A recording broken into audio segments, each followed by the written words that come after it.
ये युध्यन्ते प्रदनेषु शूरास् ये तनु त्यजा ये वा सहस्र दक्षिणास्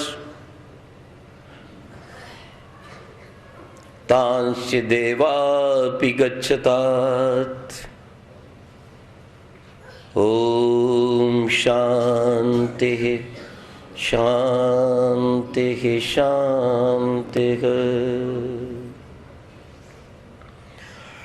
उपस्थित शुद्ध पवित्र आत्माओं, परमपिता परमात्मा की कल्याणी वाणी वेद प्रत्येक मनुष्य को सेवा और साधना का उपदेश देती है और यही मानव जीवन का सार है। दो शब्द ऐसे हैं जिन्हें बोले बिना यज्ञ में आहुति नहीं डाली जा सकती, ओम और स्वाहा।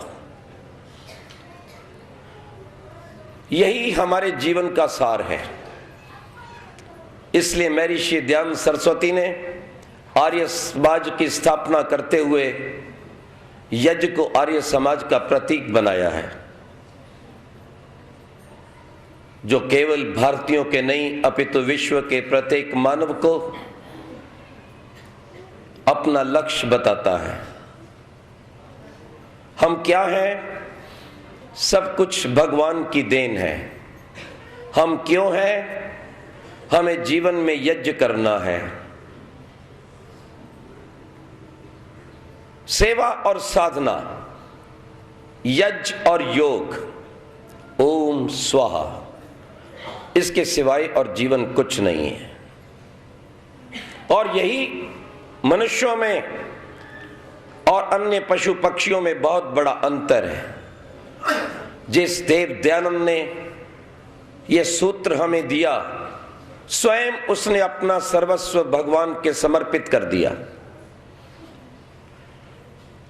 अनेक बार विषपान किया, परंतु सेवा के, वेद प्रचार के, समाज सुधार के कार्य से कभी पीछे नहीं हटे।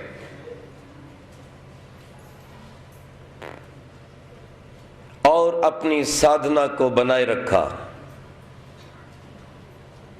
आज यदि हम परिवार में, समाज में, राष्ट्र में, विश्व में परिवर्तन चाहते हैं तो उसके यही दो मौलिक सूत्र हैं। प्रत्येक व्यक्ति आस्तिक बने, विचार करे यह सब कुछ भगवान का दिया हुआ है और जो कुछ भगवान का दिया हुआ है उसकी प्रभु की वेद वाणी के अनुसार यज्ञवत समाज सुधार में, समाज की सेवा में, गरीबों के उद्धार में, गौओं की रक्षा में, वेदवाणी के प्रचार और प्रसार में उसको अर्पित कर दे। मैंने जो पावन वेद का मंत्र आपके समक्ष रखा वो यही उपदेश दे रहा है। ये युध्यन्ते प्रदनेषु शूरास्, जिन्होंने संसार रूपी समरांगण में पुरुषार्थ करते हुए अपना सर्वस्व अर्पण कर दिया। तनु त्यजा ये वा सहस्र दक्षिणास, जिन्होंने अपने तन मन धन का बलिदान कर दिया। ओ मानवो, यदि तुम कल्याण चाहते हो, यदि तुम मेरा दर्शन प्राप्त करना चाहते हो तो उन महापुरुषों के, उन दिव्य आत्माओं के मार्ग का अनुसरण करो। तुम भी अपने जीवन में इस त्याग के मार्ग को पकड़ो और ये जान लो जो कुछ तुम्हारे पास है वो किसका है। कस्य स्विद्धनम, आखिर तो परमात्मा का है। महर्षि दयानंद के जीवन पर साक्षात ये वेद मंत्र घटित होता है। ऋषि मात्र वेद के प्रचारक नहीं थे। मात्र वेद का भाष्य करने वाले को ऋषि नहीं कहते। ऋषि वस्तुतः उसे कहते हैं जो वेद का प्रचार करते हुए, वेदार्थ करते हुए उस अर्थ से अपने जीवन को अलंकृत कर लेते हैं। वो जो कुछ बोलते हैं अपना जीवन उसके अनुसार ढाल लेते हैं। और ये भी परमात्मा का वेद में उपदेश है। मंत्र शुत्यम चरामसी, कितने मंत्र तुम जानते हो, कितने मंत्र तुम बोलते हो, कितने मंत्र रटे हुए हैं, परंतु ये बताओ कि तुम्हारे जीवन में कितने मंत्र उतरे हैं।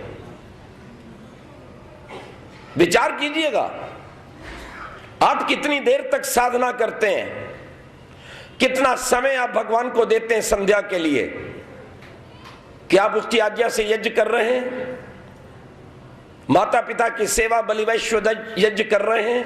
क्या प्रतिदिन अपनी संतानों को संस्कारी बना रहे हैं? और अपने परिवार को कुछ बनाने के पश्चात क्या तुम्हें अपने गली मोहल्ले को देखने का अवसर मिलता है? वहां कितनी गंदगी है, कितना कूड़ा है, कितनी नालियां रुकी हैं, कितनी बीमारियां फैली हैं। थोड़ा और ऊपर उठकर देखो, आपके अड़ोस पड़ोस रहने वाले उन गरीब बच्चों का, अनाथों का क्या हाल है। आपके नगर में अनाथ गौएं तो नहीं घूमती? कोई ऐसा व्यक्ति तो नहीं है रात को बिना कपड़े के ठिठुर के मरता हो, बिना रोटी के तड़पता हो? कोई विधवा अपनी बेटी के विवाह के लिए चिंतित हो? याद रखना, ऋषि ध्यान क्या कहते थे? अपनी ही उन्नति में संतुष्ट न रहना चाहिए, अपितु सबकी उन्नति में अपनी उन्नति समझनी चाहिए। यदि हमने देव ध्यान का यह पाठ पढ़ा होता तो निश्चित आज हमारे समाज की, ग्राम की, नगर की, राष्ट्र की यह दुर्गति बिल्कुल नहीं होती। आज तो केवल हमें अपनी चिंता है, अपने पेट की चिंता है, अपने पेट से पैदा किए 2-4 बच्चों की चिंता, अपने घर की चिंता है। हम अपने घर का कचरा उठाकर बीच सड़क के डाल देते हैं और यह भी नहीं सोचते कोई बाहर से व्यक्ति आएगा तो क्या कहेगा। कितने गंदे स्थान पर रहता है, घर अच्छा, कोठी अच्छी, गली गंदी, आने वाला क्या कहेगा कितना गंदा मोहल्ला है। पर बनाया किसने? नगर के साथ साथ जरा सोचिए, जिस प्रांत में आप रहते हैं क्या वहां अत्याचार अन्याय तो नहीं होता? क्या वहां के पुलिस अधिकारी शोषण तो नहीं करते? क्या प्रत्येक पीड़ित की व्यथा लिखी जाती है? क्या देश का नेता देश को बेच तो नहीं रहा? गद्दारों से, गौ हत्यारों से समझौता तो नहीं कर रहा? ये आपका कर्तव्य है। जब देव दयानंद का अवतरण हुआ उस समय गुलामी थी, अंग्रेजों का शासन था, पाखंड, अन्याय, शोषण, जड़ पूजा, नारी का अपमान, बाल विवाह, क्या क्या नहीं था। पर देव दयानंद ने तो कभी अपनी आंखें बंद नहीं की। वे एक सच्चे योगी थे। वो उन योगियों में से नहीं थे जो आंख बंद कर अपने स्वार्थ सिद्धि के लिए, मात्र आत्मा के कल्याण के लिए गुफा में बंद हो जाते हैं। बहुत से आज बैठे हैं, गंगोत्री, यमुनोत्री, मुझे भी जाने का अवसर मिलता है, बैठे हैं अंदर, अंधेरे में बैठे हैं। मैंने कहा देश में आग लगी है, अंधकार छा रहा है, सनातन धर्म जा रहा है, गऊओं का मांस बिक रहा है। कल ही मुझे एक फोन आता है अहमदाबाद से, एक नौजवान का जो वहां पढ़ने गया है। क्या कहता है, आचार्य जी जब मैं लाल मस्जिद के पास से निकला तो वहां पर गाय का मांस बिक रहा था, कुछ कीजिए, मैं यहां बैठा हूं। और वो सैकड़ों मील से बालक बोल रहा है, क्यों? उसने कभी सुना था, वो ये सोच रहा था कोई तो मेरी सहायता करे। क्या हमें अधिकार है आर्य कहलाने का? 60 वर्ष से अधिक तथाकथित स्वतंत्रता हो गई, लेकिन गाय को स्वतंत्रता नहीं मिली, वेदवाणी दूरभाष पर नहीं आई।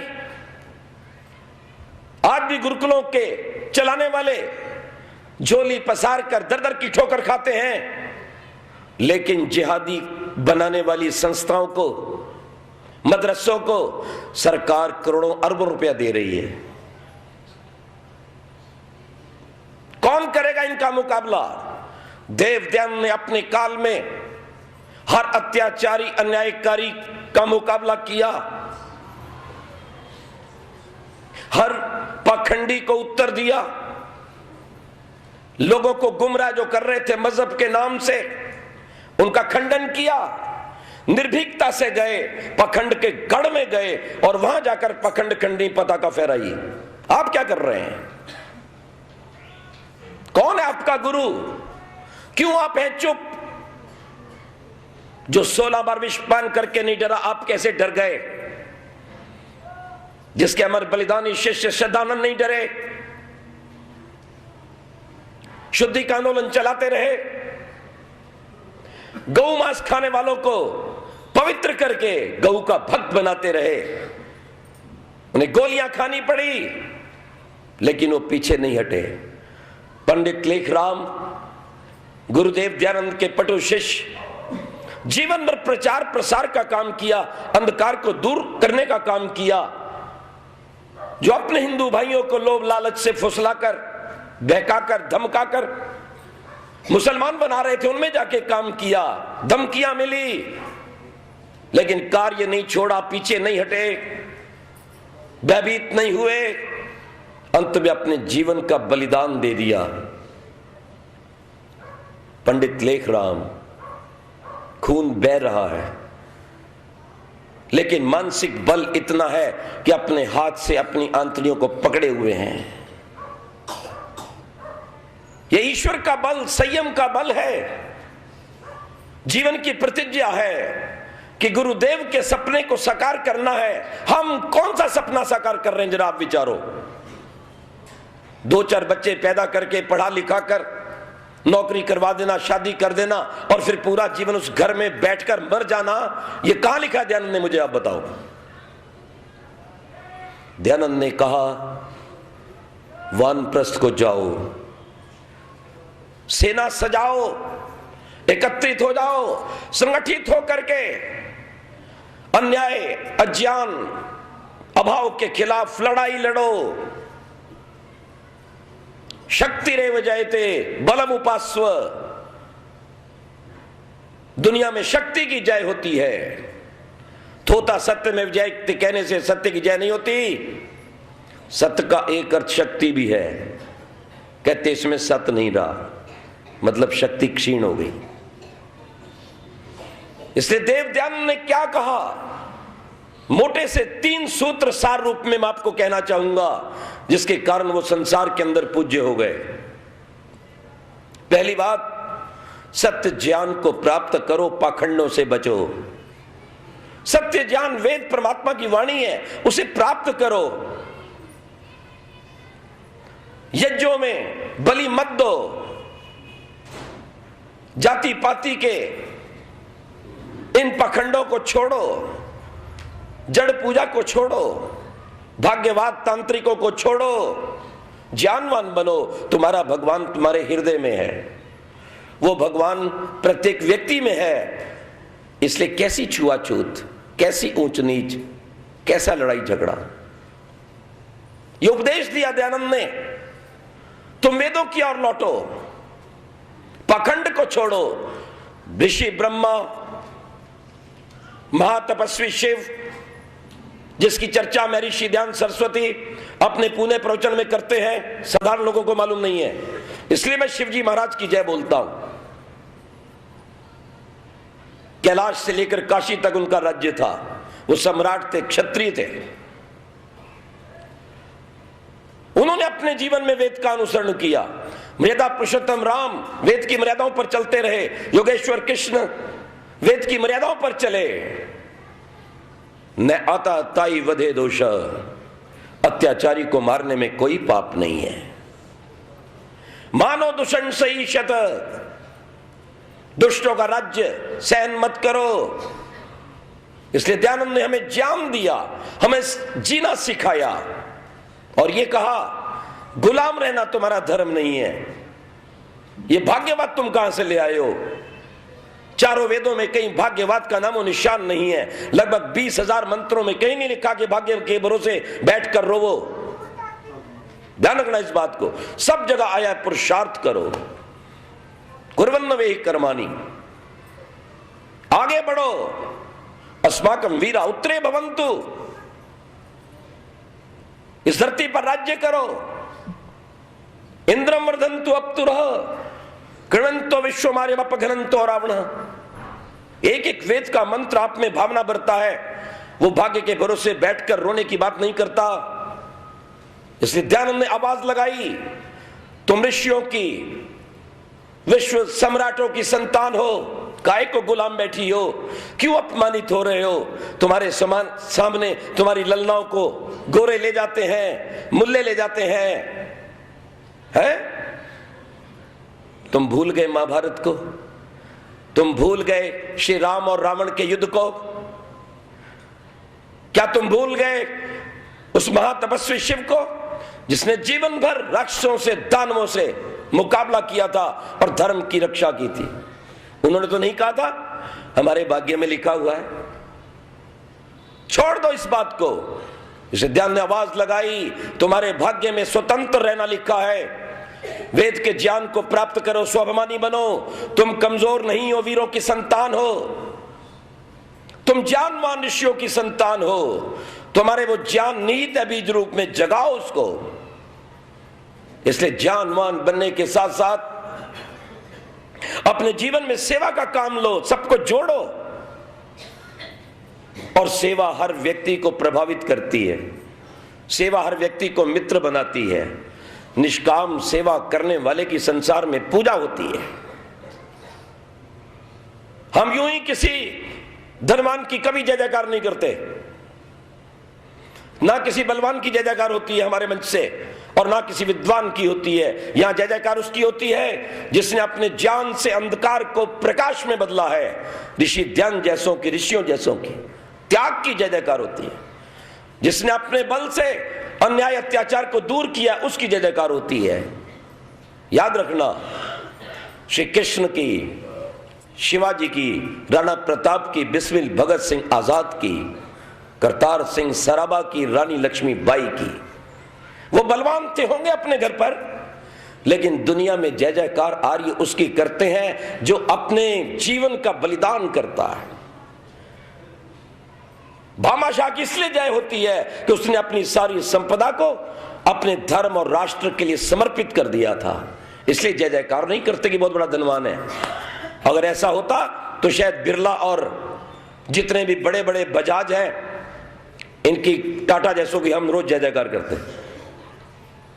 लेकिन जो धर्म के मार्ग में आगे आता है, वेद में सहायता करता है, वेद प्रचार के स्थान में सहायता करता है, गौओं की सुरक्षा की सहायता करता है, ब्रह्मचारी ब्रह्मचारियों के लिए सहायता करता है, अनाथों की रक्षा के लिए, अनाथों के विवाह के लिए जो सहायता करता है, आर्य लोग उसकी जय जयकार करते हैं।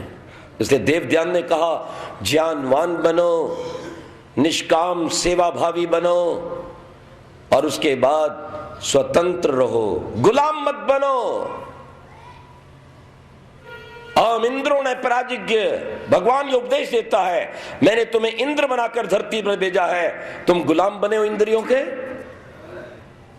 कोई बीड़ी का गुलाम, कोई सिगरेट का गुलाम, कोई चाय कॉफी का गुलाम है, कोई पेप्सी और कोक तंबाकू का गुलाम है, कोई शराब का गुलाम है, कोई पूरा दिन अश्लील पिक्चर देखने का गुलाम है, कोई अश्लील पुस्तक पढ़ने का गुलाम है, कोई दुकान और फैक्ट्री का गुलाम है, कोई साड़ी और सैंडल का गुलाम है, कोई अमुक प्रकार के बालों का गुलाम है। पर परमात्मा कहता है, मैंने तुम्हें गुलामी के लिए नहीं भेजा, मैंने तुम्हें इंद्र सम्राट बनाने के लिए भेजा है। अगर इंद्रियां तुम्हारे देश, धर्म, साधना, सेवा के मार्ग पे लगी हैं तो तुम आर्य हो। अगर तुम्हारी दुकान तुम्हारे कहने पे चलती है तो तुम आर्य हो। लेकिन आज किसी व्यक्ति से पूछो, संध्या की, यज्ञ किया, स्वाध्याय किया, एक मंत्र का पाठ किया, कहते समय नहीं है, टाइम ही नहीं मिलता दुकान से, टाइम नहीं मिलता फैक्ट्री से। अच्छा ये बताओ, फैक्ट्री इनके लिए है, ये फैक्ट्री के लिए है? तीसरा बोलता है टाइम नहीं मिलता गृहस्थ से।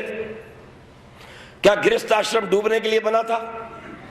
क्या दुकानदारी और फैक्ट्री हमें गुलाम बनाने के लिए हुई थी? क्यों दुकान खोली थी, क्यों फैक्ट्री बनी थी, क्यों नौकरी की थी? हम सुखी होंगे, ऐश्वर्यशाली होंगे, हैं? और जो सच्चा ऐश्वर्य ईश्वर का ऐश्वर्य है उसके लिए समय नहीं मिलता। उसकी कसौटी जो यज्ञ है, वायु को सुगंधित करती है, प्रभु का प्रिय बनाती है, उसके लिए समय नहीं। और दुनिया की एक संस्था आर्य समाज जो मात्र वेद का प्रचार करती है, भगवान की वेदवाणी का, और बिना पक्षपात जाति पात ऊंच नीच के सबको एकत्रित करती है, उसमें जाने का अगर समय नहीं तो बोलो क्या जीवन है। विचार कीजिएगा, ये तो फैक्ट्री का गुलाम है, दुकान का गुलाम है, पैंट और कमीज का गुलाम है। परमात्मा ने कहा गुलाम मत बन, आजाद बन, इनका प्रयोग अपने लिए कर और तू इनका पुर्जा मत बन, घिस के मत मर। इसलिए उन्होंने कहा जब तुम्हारे गृहस्थ के साधारण कार्य पूर्ण हो जाएं, वानप्रस्थ लो, गुलाम मत बनो घर के, इंद्र और सम्राट बनो, खोई शक्तियों को प्राप्त करो, और उसके बाद फिर तुम महासम्राट बनो, परिव्राट बनो। जब तुम्हारी योग्यता हो जाए, साधना उच्च हो जाए, योगाभ्यास के अंदर अच्छी पैंठ बन जाए, वेद वाणी समझ में आने लगे, जिस दिन तुम्हारे अंदर से वित्तृष्णा लोकतृष्णा पुत्रतृष्णा समाप्त हो जाए, तब तुम जाकर सन्यास ले लेना, परिव्राट हो जाओगे। और उसके लिए विधान है, अगर राजा भी आ रहा होगा वो भी मार्ग छोड़ देगा। तो ऋषि ने हमें इंद्र बनाया, ऋषि ने कहा स्वतंत्र हो जाओ, गुलाम मत बनो। है तुम इसलिए खाते हो कि जबान को अच्छा लगता है, ये शर्म की बात है। हमें इसलिए खाना चाहिए कि वो मेरे जीवन के लिए अच्छा है। मेरा इंद्र मेरा आत्मा दोनों काल सात्विक होकर भगवान की भक्ति कर सकेगा, भगवान के द्वारा दिया गया भक्ति का रथ शुद्ध पवित्र होगा, इसलिए खाना चाहिए। जरा विचार कीजिएगा आप।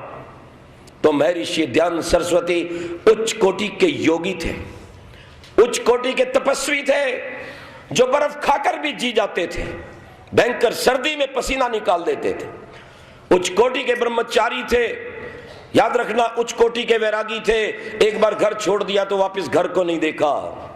आज कोई योगी मिलेगा तो लेकिन ब्रह्मचारी नहीं होगा, ब्रह्मचारी होगा तो वेद का ज्ञानी नहीं होगा, वेद का ज्ञानी होगा समाज सुधारक नहीं होगा, समाज सुधारक होगा अग्निहोत्री नहीं होगा, अग्निहोत्री होगा तो लेकिन राज का नेता नहीं होगा, जिसकी ललकार से देश के नेता हिल जाए।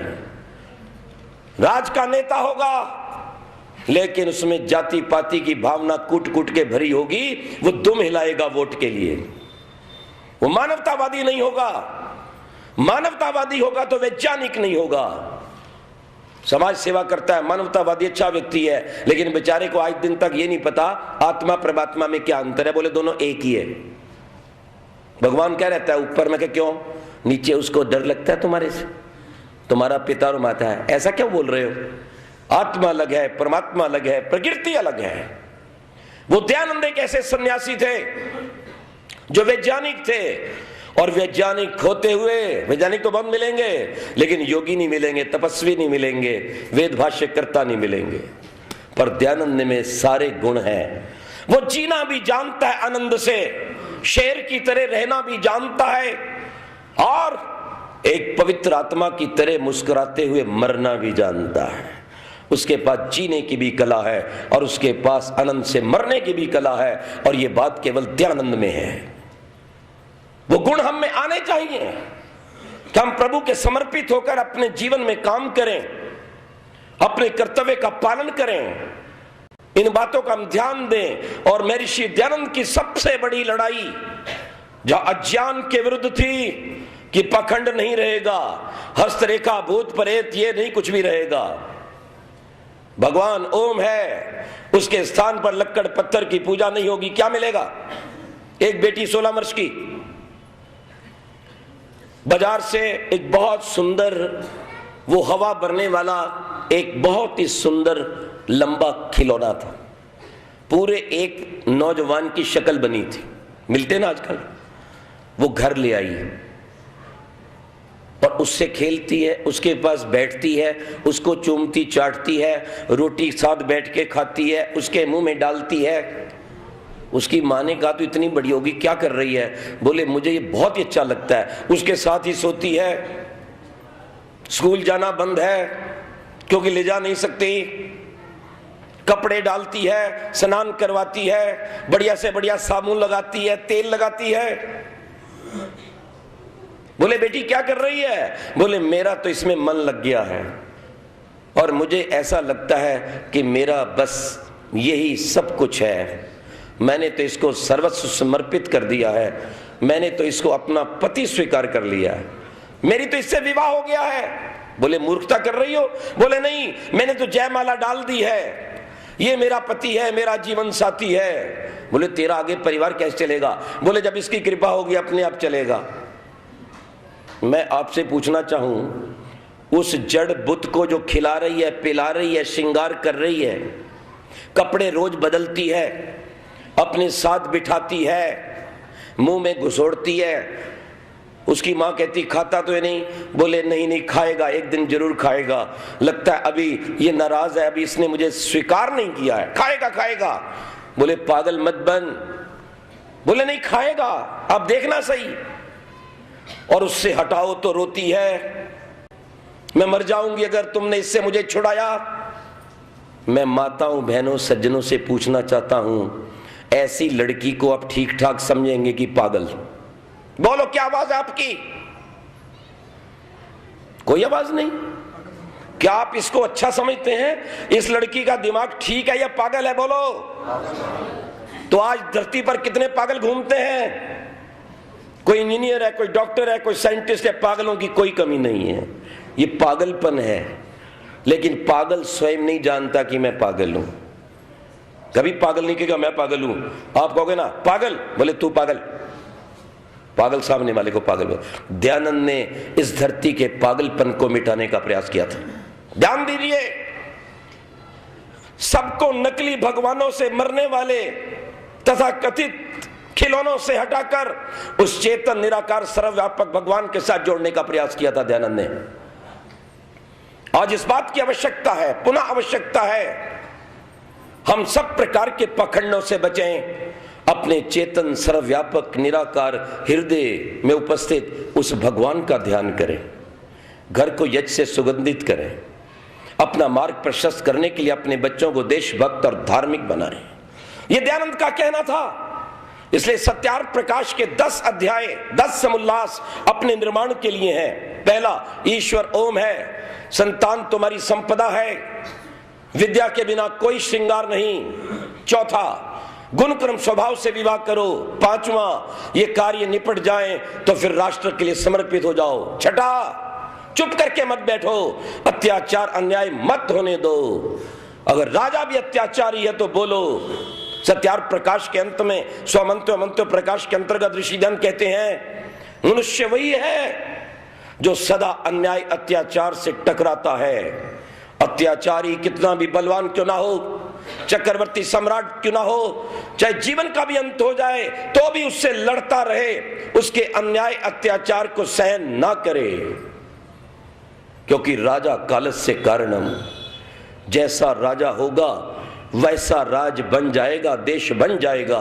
अगर गत 60-61 वर्षों में इस भारत मां की बर्बादी हुई है, देवभूमि का हनन हुआ है, इस आर्यवर्त का शोषण हुआ है, तो इस देश के गद्दार, गौहत्या प्रिय, आतंकवादियों के वोट के लोभी लालची उन नेताओं के कारण हुआ है जो आज भी गद्दी पर बैठे हैं। दयानंद ने यह सहन नहीं किया था। वो योगी था, वेदों का विद्वान था, वो चाहता तो सारा जीवन किसी गुफा में बैठकर व्यतीत कर देता, उसको संसार के झगड़ों से कुछ नहीं लेना था। लेकिन वो सदा साधना करते सोचता था कि जिस भगवान ने मुझे शरीर दिया है, जिस भगवान ने मुझे संसार में पैदा किया है, क्या इस समाज के प्रति मेरा कोई कर्तव्य नहीं? क्या मैं इतना स्वार्थी बन जाऊं कि अपने सामने लुटती पिटती मां बहन को देखकर, कटती गाय को देखकर, गुलाम होते आर्यों की संतानों को देखकर आंखें बंद करके केवल उसका आनंद चाहूं? वो ये स्वार्थ नहीं खेलना चाहता था। इससे जब कोई लोग कहते थे क्यों पचड़े में पड़े हो, बोले पचड़ा नहीं है, मैं जिस भगवान की साधना करता हूं उसके समाज की, उसके नन्हे बच्चों की, उनके वृद्धों की, उनके गौ आदि प्राणियों की रक्षा करना मेरा परम धर्म है। यह सच्ची साधना।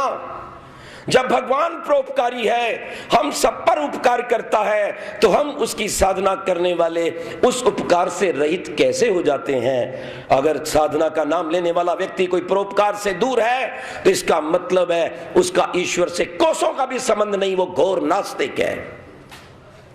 विचार कीजिए इस बात। ध्यान ने ये पाठ पढ़ाया, जहां योगाभ्यास किया, वहां लोगों को राज के प्रति जगाया, और राज को जगाने के लिए 7वां समुल्लास वेद के विषय में बताया।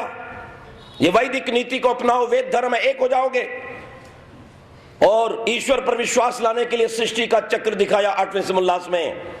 कितनी सुंदर विचित्र सृष्टि है। ये सृष्टि भगवान के बिना कोई नहीं बना सकता। Matter itself is non living and stable. प्रकृति अपने आप में जड़ है और स्थिर है, वो कुछ नहीं बना सकती। इसको बनाया है भगवान ने बनाया है। ये न्यूटन आइंस्टीन भी इस बात को मानते हैं, क्योंकि मेरी इस समय की चर्चा का विषय नहीं है, फिर कभी इस पर हम प्रकाश डालेंगे, ध्यान रखना। इसलिए 8वां समुल्लास खोला और ये कहा जीवन का मुख्य लक्ष्य मुक्ति है। 9वां समुल्लास, और उस मुक्ति के लिए आचरण आवश्यक है।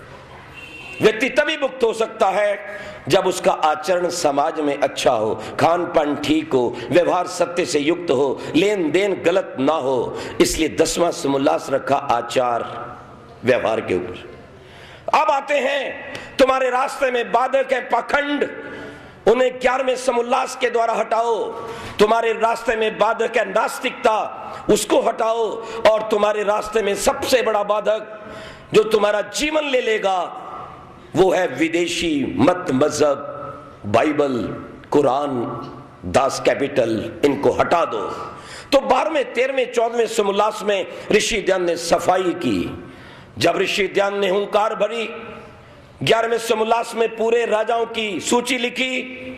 देश के लोग जागे, उनको पता चला हम गर्म देश के होने से गुलाम नहीं, हम जाति पाति छुआछूत भाग्यवाद में फंसे होने से गुलाम हैं। हम आजाद रहेंगे, हम ऋषियों की संतान है, अपमानित नहीं होने देंगे अपने आप को। हम भूमि अददाम आर्याय, भगवान ने हमें ये भूमि राज्य के लिए दी है, गुलाम नहीं बनेंगे। दयानंद के सत्यार्थ प्रकाश को पढ़कर जागे। श्याम जी कृष्ण वर्मा, लाला लजपत राय, वीर सावरकर जागे, हरदयाल एमए जागा, मदन लाल ढींगरा जागा, और उन्हें क्रांति का आंदोलन बचाया। सरदार अर्जुन सिंह जागे, उनके पुत्र किशन सिंह जागे, और आगे भगत सिंह जागा, सरदार अजीत सिंह जागा। अगर शांति से अंग्रेज देश को नहीं छोड़ता तो क्रांति आवश्यक है, क्योंकि वेद में कहा है और परमात्मा की वाणी के अनुसार मनु कहता है न आता तई वदे दोष, अत्याचारी को मारने में कोई पाप नहीं। जब शांति से अंग्रेज नहीं माना तो बिस्मिल, भगत सिंह, आजाद, चंद्रशेखर, करतार सिंह सराबा ने गोलियों के द्वारा अंग्रेजों को भूलना शुरू किया। अंग्रेज चरखा चलाने से नहीं गए, इस देश के सारे लोग चरखा जरूर बन गए। ये देश तभी स्वतंत्र हुआ जब देव दयानंद के सिपाही जागे। ये मैं नहीं कहता हूं, सुनिए, अंग्रेजों के मुंह से सुनिए। मिस्टर लैंड, जो इंग्लैंड का बहुत बड़ा अधिकारी है खुफिया विभाग का, वो क्या कहता है? The most dangerous movement against British empire is Arya समाज।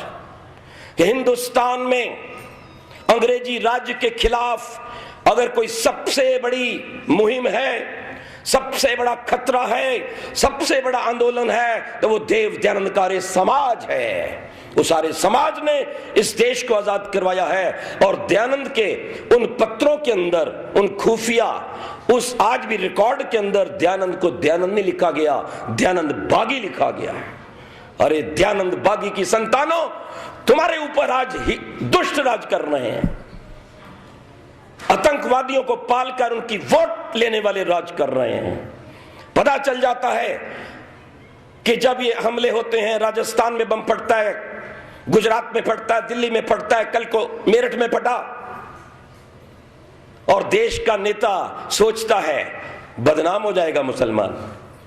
एनकाउंटर होता है और देश के गद्दार नेता उस एनकाउंटर को झूठा कह देते हैं। एक देश के वीर सिपाही आर्य की, एक मोहनलाल शर्मा की जान चली जाती है देश को बचाने में, गद्दारों को मारने में, लेकिन देश का गद्दार नेता उसे भी भुला देता है।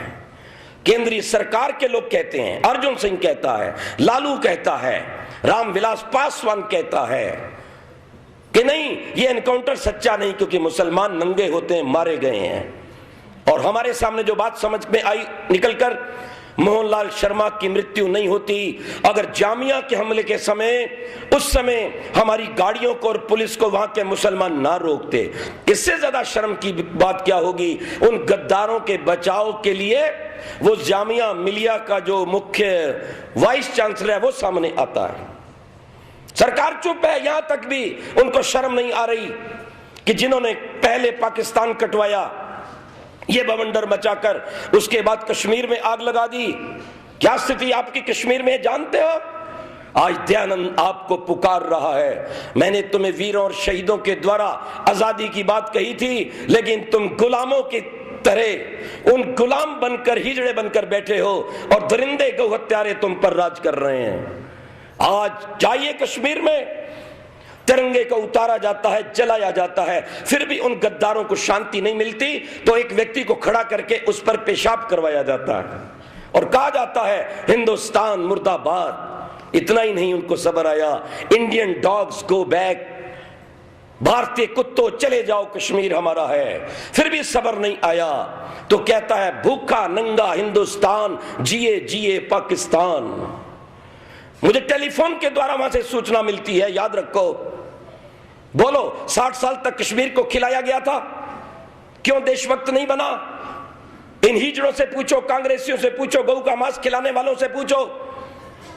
रोज बम के धमाके होते हैं, हमारे घरों की माताएं बहनें रोती हैं, बच्चियां विधवा हो जाती हैं, बच्चे अनाथ हो जाते हैं। ये 50,000 1 लाख रुपया देकर चुप हो जाते हैं। क्या सोनिया गांधी राहुल को मरवाकर 5 लाख रुपया लेके चुप होगी? क्या मोहन बेटे बेटी को आतंकवाद से मरवाकर 10 लाख में चुप होगा? क्या पाटिल अपने बेटे को मरवाकर 20 लाख में चुप होगा? शर्म आनी चाहिए। इन नेताओं के हृदय में जनता का कोई मूल्य नहीं है, केवल वोट का मूल्य है। और फिर इतने बम के धमाके होने पर सिम्मी जब पकड़ी जाती है तो गद्दार नेता कहते हैं नहीं नहीं नहीं, तो बहुत अच्छी संस्था है। क्यों? अगर मुसलमान को आतंकवादी घोषित करेंगे तो हमें मुसलमान की वोट नहीं मिलेगी। और क्या कारण है? ये गद्दारी नहीं तो और क्या है? क्यों ना इन लोगों को बाहर भेज दिया जाए ताकि वहां हमेशा राज करेंगे, उनके गीत गाएंगे। और कहां वो देव दयानंद था, अंग्रेज के सामने भी बोलता था और कहता था। जब कहते हैं, जब एक अंग्रेज अफसर दयानंद को मिला और उन्होंने कहा महाराज आप योगी सन्यासी तपस्वी साधु हैं, सौम्य रूप हैं, आप प्रार्थना किया करो हमारा राज्य बना रहे। बोले क्या कहते हो? मैं तो ये प्रार्थना करता हूं भगवान वो दिन आए, मेरे आर्य लोग जागे, रामकृष्ण की संतान जागे, बलवान हो, जातिवाद छुआछूत भाग्यवाद को छोड़कर एकत्रित हो और ये देश सदा के लिए आजाद हो जाए और तुम बोरी बिस्तर बांधकर कल नहीं आज चले जाओ। ये दयानंद की प्रार्थना है। और कहां आजकल का नेता है? जरा गंभीरता से सोचना। वो बशीर पकड़ा जाता है, सारे बम लगाने वाला, और वो जो जहां का वो है वहां पर देश के नेता उसके घर पहुंचते हैं। हमने पकड़ लिया आतंकवादी को, कुछ नहीं होने देंगे। हमने अफजल खान को भी पकड़ा था, लेकिन उसको कुछ नहीं होने देंगे, बस आप वोट देते रहना। इससे ज्यादा चुल्लू भड्डू मरने की बात क्या होगी? याद रखो, इनको कोई देश धर्म की चिंता नहीं है। आर्य नेताओं से पूछो, तुम देव दयानंद के दीवाने हो, आखिर दयानंद की गौ करुणा निधि कहां फलेगी? हमारे विद्यालय गुरुकुल कहां जाएंगे? इन संस्थाओं को कौन संभालेगा? तुमने मुल्तान छोड़ा, कराची छोड़ा, सिंध छोड़ा, कश्मीर से तुम्हें बेइज्जत करके निकाल दिया गया। पर अब मैं आपसे पूछता हूं, यहां से बेइज्जत होके कहां जाओगे? विचार करो इस बात पर। आज प्रत्येक आर्य खालसा हिंदू को एकत्रित होने की जरूरत है और देव दयानंद के स्वतंत्रता के राग से युक्त होने की जरूरत है। उन्होंने ये हमें एक जीवन की एक पद्धति सिखाई थी। और अब क्या स्थिति बनी? नहीं, मजहब का कोई संबंध नहीं आतंकवाद से। अच्छा, जैसे ही वो साध्वी प्रज्ञा देवी पकड़ी गई, 2-4 मिलिट्री वाले पकड़े गए, रोज टीवी वाला कहता है आतंकवादी हिंदू। पाकिस्तान कहता था ये मुस्लिम आतंकवादी जो पाकिस्तान में हमले होते हैं ना, वो आतंकवादी शब्द का प्रयोग करता है, लेकिन भारत का नेता कभी आतंकवादी नहीं प्रयोग करता, हमारे लिए प्रयोग कर रहा है। मैंने कहा ये बहुत अच्छी बात है। इसमें भी फायदा है। जितना ये तुम्हारा अपमान करेंगे, बेइज्जत करेंगे, जितने हिंदू सुनेंगे और खड़े हो जाएंगे। अच्छा, एक बात है विचारने की, मिलिट्री के सुयोग्य देशभक्तों को अगर बम मारने के लिए सामने आना पड़ा तो क्यों? ईश्वर भक्त, साधना में लीन सात्विक साध्वी को अगर इस बम कांड में संलिप्त होना पड़ा तो क्यों? अत्याचार की एक सीमा होती है। रोज रोज हिंदुओं को मरवा रहे हो, हमारा पैसा उन्हें चढ़ा रहे हो, कभी कश्मीर भेंट में देते हो, कभी बांग्लादेशियों को केरल में बसाते हो। एक एक मां बहन के साथ 70-80 बार बलात्कार होता है, सरकार चुप रहती है। जब गृह मंत्रालय का एक पत्र हमारे हाथ लग जाता है, लीक हो जाता है, उसमें यह लिखा मिलता है जो बांग्लादेश से आए उन्हें निकाल दो, लेकिन ध्यान रखना मुसलमान को रहने दो, हिंदू को निकाल दो। आपके पड़ोस में फरीदाबाद में 26 परिवार पाकिस्तान से लुट पिट कर, बेइज्जत करवा कर, अपनी मां बहन की इज्जत लुटवा कर बैठे हैं हरियाणा में। बोलो क्या करोगे आप? मैं आपसे जानना चाहता हूं। इसलिए आज समय की पुकार है। दयानंद कहता है ज्ञानवान बनो, संगठित हो जाओ, और अगर देश नहीं बचेगा तो तुम्हें सुख शांति कहां मिलेगी? अत्याचार और अन्याय। अभी हमारे एक सज्जन कह रहे थे देश में संख्या बढ़ रही है। कौन बढ़ा रहा है? नेता बढ़ाता है। इधर कहा जाता है 2 बच्चे, उधर कहता है थोक के भाव में बच्चे। क्या इससे भीड़ नहीं बढ़ेगी, बेकारी नहीं बढ़ेगी?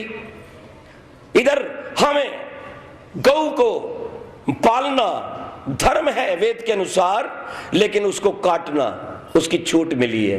जरा विचार करें। मेरा आपसे निरोध है, आप दयानंद के सिपाही हैं, यदि आर्य हैं, यदि अपने आप को राम और कृष्ण का भक्त कहते हैं, तो ये सोचने की वेला है, डरने की वेला नहीं है। संकट की घटाओं में न डरना सीखो, तूफानों से टकरा कर उभरना सीखो। जहरें पीकर दयानंद ये बोला था, अगर जीने की तमन्ना हो तो जीना सीखो। लेकिन एक आज जैसे और खोल देता हूं, दयानंद की मृत्यु नन्ही जान के कारण नहीं हुई, दयानंद की मृत्यु उस कालिया के कारण नहीं हुई है। दयानंद की मृत्यु क्यों हुई है जानते हो आप?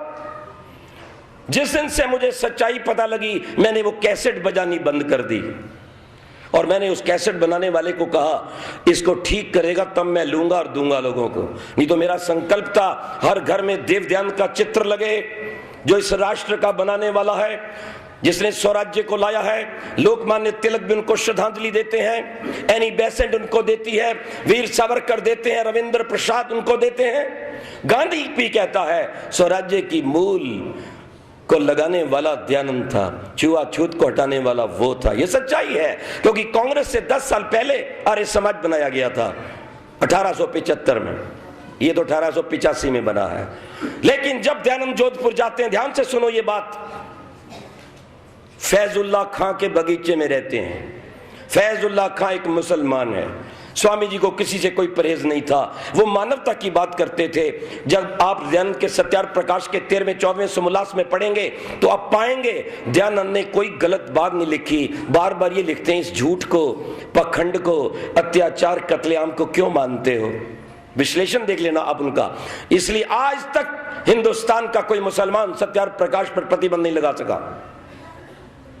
ध्यान रखना, वो जिसने लगाई थी उसकी नाक कट गई, उसको पता नहीं था क्या लिखा है। तो दयानंद तो सबके लिए बराबर बोलता था, वो साधु सन्यासी था। और आर्य लोग तो कभी किसी का बुरा चाहते ही नहीं है। अरे भैया, कीड़ियों को आटा डालने वाले, कुत्ते गाय को खिलाने वाले व्यक्ति किसी को मार सकते हैं क्या? अगर ये एक धमाका हुआ है, मैं कहता हूं वहां पर मालेगांव में, तो ये सरकार की बदतमीजी है, इन गद्दार नेताओं की बदतमीजी है, जो 60 साल से इस देश की मेजॉरिटी बहुसंख्यक पर अत्याचार कर रहे थे, और उसके रिएक्शन में दुखी होकर उन्होंने कहा हम मरने के लिए नहीं आए, हम मारेंगे तो शायद ये डर कर आगे आतंकवाद नहीं फैलाएंगे। ये दोष सरकारी नेताओं को जाता है, सोनिया को जाता है, मनमोहन को जाता है, पाटिल को जाता है। ध्यान रखना, फैजुल्ला खां के बगीचे में रहकर दूसरे प्रवचन देने जाते हैं। फैजुल्ला खां का भतीजा है मोहम्मद हुसैन, तलवार की मूठ पर हाथ रख के कहता है स्वामी जी अच्छा हो कि आप हमारे मत का खंडन ना करें। बस स्वामी दयानंद इन गीदड़ भपकियों से कहां रुकने वाले थे। जब लोग डराते थे वो नहीं कहते थे, वो कहते थे तुम मेरी उंगलियों को बत्ती बनाकर जला दो पर दयानंद सत्य ही बोलेगा। जिसका यह संकल्प था। और क्या हुआ? पहले चोरी का इल्जाम लगाकर वहां से उनके सेवक को भगाया गया, उसके बाद अंग्रेजों के साथ मिलकर जहर खिलाया गया, और अली मर्दान खान वो वैद्य रखा जो कि दवाई की जगह जहर देता रहा। दयानंद की हत्या भी इन आतंकवादियों ने की थी। वो मुस्लिम आतंकवाद आज आपकी जान लेने को खड़ा है। देश बिक चुका है। पूरी दुनिया के ईसाई लोग आज दिल्ली को पैसा भेजते हैं सोनिया के पास, किसी तरीके से बनी रहो और ईसाई मजहब का प्रकाश करो। ठीक है, ओबामा अच्छे होंगे। मैं एक बात सोच रहा था, क्या ओबामा के बनने के बाद जो अरबों रुपया अमेरिका से भारत गरीबों के धर्म परिवर्तन के लिए आता है वो बंद हो जाएगा? अगर वो बंद हो जाता है तो ओबामा हमारे लिए अच्छा है, मैं कहता हूं। अगर वो बंद नहीं होता तो जैसे वो वैसा ये। आज विचारने की बात है। आपका देश के नेता बिक गए, तलवे चाट रहे हैं। आज उसके गौ हत्यारी और गाय खाने वालों के आज तलवे चाट रहे हैं, आतंकवादियों का साथ देते हैं, सिम्मी को अच्छा कहते हैं और आर्य समाज को बुरा कहते हैं। पाठ्यक्रम में लिखाया जाता है आर्य समाज ने देश को बांटा है। बताओ, लैंड तो लिख रहा है कि देश को बनाने और बचाने वाला आर्य समाज है। वैलेंटाइन लिखता है where there is unrest there is Arya Samaj. जहां कहीं क्रांति की ज्वाला जल रही है वो आर्य समाज के कारण है। मिस्टर बर्न लिखता है, उस समय का जनसंख्या अधिकारी क्या लिखता है, ये दयानंद यूं ही ईसाई मुसलमान का विरोध नहीं करता, इसके अंदर देशभक्ति की भावना कूट कूट कर भरी हुई है। दयानंद ये जानता है अगर कल को ईसाई मुसलमान की संख्या बढ़ गई तो भारत सुरक्षित नहीं रहेगा। वारे दयानंद, तो कितना दूरदृष्टा था, लेकिन देश के गद्दार नेताओं ने, स्वार्थियों ने नहीं समझा। मुझे लगता है सारा देश पैसों पे बिक चुका है। अंधे बहरे गूंगे नपुंसक नेताओं का राज है, ये मुंह नहीं खोलते। अगर कल को सोनिया, राहुल और प्रियंका तीनों ईश्वर को प्यारे हो गए तो इनका क्या बनेगा? याद रखना, जज इस देश के बिक चुके हैं। 80 जज रिश्वत खाते पकड़े गए और आपके देश का जज सुप्रीम कोर्ट का जो है मुख्य न्यायाधीश, मुझे बोलने में कोई डर नहीं है, इससे पहले भी कई बार सुप्रीम कोर्ट के फैसलों को बदला है। इंदिरा ने बदला है, राजीव ने बदला है। क्यों? मुसलमानों की वोट के लिए बदला है। पर आप विचार कीजिए, एक हुसैन, MF हुसैन भारत माता का नग्न चित्र बना रहा है, सरस्वती का नग्न चित्र बना रहा है, लक्ष्मी का नग्न चित्र बना रहा है, दुर्गा का नग्न चित्र बना दिया है। अरे और तो और मर्यादा पुरुषोत्तम राम, देवी सीता का नग्न चित्र बना दिया है। विचार करना, हनुमान को नग्न बनाया उस नीच दुष्ट पामर ने। और जब मुकदमा चलता है तो बिका हुआ ये जज चुल्लू भर पानी में इनको डूब के मर जाना चाहिए। वो क्या कहता है? ये MF हुसैन की कला है और देश का आर्य हिंदू सोया पड़ा है। कहां जीते हो आप लोग? कहां आपकी मानवता? कहां आपका आर्यत्व? कहां आपके शिव का त्रिशूल? मैं जानना चाहता हूं, कहां गया राम का धनुष? कहां गया अर्जुन का गांडीव? कहां है कृष्ण का सुदर्शन? कहां है वो बिस्मिल भगत सिंह सी भावना? ये निर्णय दिया गया है। नहीं, सुप्रीम कोर्ट का निर्णय कोई नहीं बोलेगा। तुम्हारी मां बहन को नंगा कह दिया और उसको कला बताया, कोई नहीं बोलेगा। मैंने एक पत्र लिखा, ईमेल किया इन सब लोगों को, जितनी हमारी शक्ति होती काम करते हैं। याद रखना, जब तक जिएंगे शेर की तरह जिएंगे, सत्य का प्रचार करेंगे। और अगर सत्य कहते कहते इस जीवन की के स्थान पर मृत्यु भी मिलती है तो कोई परवाह नहीं कि जिस भारत माता का खाया था उसका ऋण तो चुकाया है। मैंने उस जज का उत्तर दिया है। मैंने उस जज को कहा, जज महोदय एक बात बताओ, तुमने हमारी देवियों के नग्न चित्रों को कला कह दिया। अगर तुम्हारी मां बहन का, इस देश के तुम्हारे साथी जजों की मां बहन का नग्न चित्र MF हुसैन बनाए तो क्या तुम कला कहोगे? तो कहा जाता है आर्य नरेश पर मानहानि का दावा कर दो। मैंने कहा उससे पहले तो हम सोच रहे हैं इस देश के सुप्रीम कोर्ट के जज पर भारत माता के अपमान के समर्थन में दिए गए फैसले के कारण मानहानि का दावा किया जाए। क्यों ना किया जाए? जज अंधे बहरे गूंगे हैं, सिफारशी टट्टू हैं, पैसे से आगे बनते हैं लेकिन सब नहीं है। कोई कोई अच्छे हैं पर उन्हें हटा दिया जाता है। मिलिट्री के लोग भी दीवाने हैं, मैं कहना चाहता हूं एटीएस वालों को, ठीक है नार्को टेस्ट 1 बार 2 बार 3 बार 4 बार, शर्म आनी चाहिए। आतंकवादियों का कोई नाम नहीं, 4 5 बार उस देवी का नार्को टेस्ट कर रहे हो, पर ये तो पूछो उसने किया क्यों? ये नहीं पूछेंगे क्योंकि नाक कट जाएगी। जब तुम इतना हिंदुओं का, आर्यों का, इस मुख्य जो संख्यक लोग हैं जिनके कारण भारत है, जिनके कारण मां है, जिनके कारण राम है, जिसके कारण संविधान पर लिखा हुआ सत्य में विजयते का वाक्य आदर पा रहा है, जब उनको तुम इतना अपमानित करोगे, और देश के नेताओं एटीएस वालों कान खोलकर सुन लो, आज चप्पे चप्पे पर एक देवी खड़ी हो जाएगी। हर मिलिट्री का रिटायर ऑफिसर और काम करने वाला विरोध में खड़ा हो जाएगा। एक जगह धमाका नहीं होगा, अनेक जगह धमाके होंगे, और इसका पाप तुम्हारे सिर पर लगेगा कि अत्याचार का परिणाम है। मुझे इस बात की प्रसन्नता है, मैं सच कहता हूं आपको। इसलिए दयानंद की भावना को समझो, आर्य को जगाओ।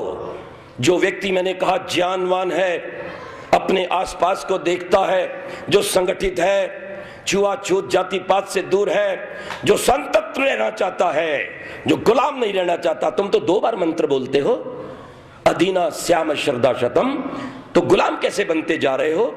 हम ज्ञानवान बनेंगे, वेद की ओर लौटेंगे, हम ज्ञानवान बनकर अपने समाज की सेवा, बच्चों को संस्कारी बनाकर महान बनाएंगे, लेकिन हम शक्तिशाली बनकर इस देश की स्वतंत्रता की रक्षा करेंगे कि भारत पुनः सोने की चिड़िया, विश्व का गुरु और चक्रवर्ती सम्राट बन सके। यही मेरी प्रार्थना है, यही महर्षि ध्यान के प्रति उनके 125वें बलिदान दिवस पर मुझे बहुत दुख होता है जब उस बलिदान दिवस को लोग निर्वाण दिवस कहते हैं। निर्वाण होता है अपने आप बुझ जाना। आपने तेल डाला दिए में, दिए का तेल खत्म हुआ, दिया बुझ गया, उसको कहते हैं निर्वात हो गया। नहीं, दयानंद अगर जीवित रहते, अगर ये देश के गद्दार, ये मुसलमान, ईसाई आदि आतंकवादी, जिनकी बाइबल कुरान में ये लिखा है कोई भी गैर मुस्लिम ईसाई ना रहे, इनको मारो काटो, अगर ये जहर ना देते तो आज के आपके इस उत्सव पर हमारे सर के ऊपर दयानंद का साया आज भी होता। वो बाल ब्रह्मचारी था, वो कम से कम 300 वर्ष जीता। इसलिए मैं आपको कहना चाहता हूं, जिस मुस्लिम आतंकवाद के कारण हम बर्बाद हुए, जिस पाखंड के कारण हमारे देश में ये लोग विधर्मी हमलावर आए, जिस जातिवाद के कारण हम कमजोर पड़ गए, इन दुर्गुणों को छोड़ें और अपने जीवन को महान बनाएं। याद रखो, तभी हमारा ये उत्सव मनाना, महर्षि दयानंद का बलिदान दिवस मनाना सार्थक है। महर्षि दयानंद का निर्वाण नहीं हुआ, उनका बलिदान हुआ है। उनकी जान इसलिए ली गई कि वो देश भारत का सबसे बड़ा मित्र था और अंग्रेजी शासन का सबसे बड़ा शत्रु था। और किसी भी विदेशी शासक का पहला काम होता है उस कांटे को निकाल दो जो लोगों को प्रेरणा देता है। आज हमारे ऊपर भी अनेक एफआईआर बनते, मैं बनाते रहो, हम रुकेंगे नहीं। तुम जितना छेड़ोगे और भभकेंगे। याद रखो, दयानंद को सोचा था समाप्त हो जाएगा, पर दयानंद के जैसे विष पिलाया, जिस तरह से उनके जीवन को इन्होंने हटाया, उस दयानंद ने दीपावली की अंधेरी रात में भी प्रकाश दिलाया और अपने प्रकाश से अनेक आर्यों को जो पूरे विश्व में छाए हुए हैं, ओम की पताका फहराए हुए हैं, वो प्रेरणा दे गए। आज आपको ज्ञानवान होने की, संगठित सेवाभावी होने की और इस देश को स्वतंत्र करवाकर पूरे विश्व को एक नया समाचार देने की आवश्यकता है। ये बल बुद्धि शक्ति आपको भगवान दे ताकि हमारी श्रद्धांजलि ध्यान के प्रति पूरी हो। ओम शांति शांति शांति।